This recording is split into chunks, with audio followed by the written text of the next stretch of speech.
এমনিতে হয়তো এর মধ্যে অন্য কোনো গন্ধ খুঁজতে যাওয়ার কোনো কারণ থাকতো না। কিন্তু বিজেপির ২ যে নেতা নরেন্দ্র মোদী এবং অমিত শাহ, তাদের ক্ষেত্রে বিভিন্ন সময়ে যে ধরনের অভিযোগ উঠে এসছে, সেটা হরেন পান্ডিয়া হোক, সেটা জাজ লোয়া হোক, সেটা বিপিন রাওয়াত হোক, বা সেটা গুজরাটের প্রাক্তন মুখ্যমন্ত্রী বিজয় রূপানী হোক, সন্দেহের অবকাশ থেকেই যায়। অজিত পাওয়ারের এই দুঃখজনক মৃত্যু আমরা প্রত্যেকে শোক জ্ঞাপন করছি। কিন্তু একই সঙ্গে নিরপেক্ষ কোনো সংস্থার যদি তদন্ত করে, তাহলে ঝুলি থেকে যে কিছু একটা বেরিয়ে আসবে না, এটা বোধহয় হলফ করে বলা যায় না। ঝুলি থেকে বেড়ালও বেরোতে পারে, একটা সম্ভাবনা রয়েছে। দেখুন, বেড়াল বেরোবে না, বেড়ালের মাসি বেরোবে না, মেছো বেরোবে আমরা জানি না। আবার গুজরাটের সেই জঙ্গলে ছেড়ে দেওয়া চিতাবাঘও বেরিয়ে পড়তে পারে।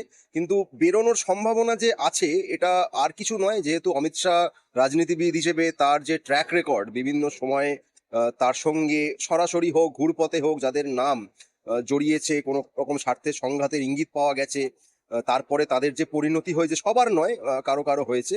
তাতে কিছু সন্দেহের অবকাশ থেকেই যায়। যে কারণে ঝুলিটা যে সম্পূর্ণ ফাঁকা, এটা বিশ্বাস করতে একটু অসুবিধা হয় বৈকি।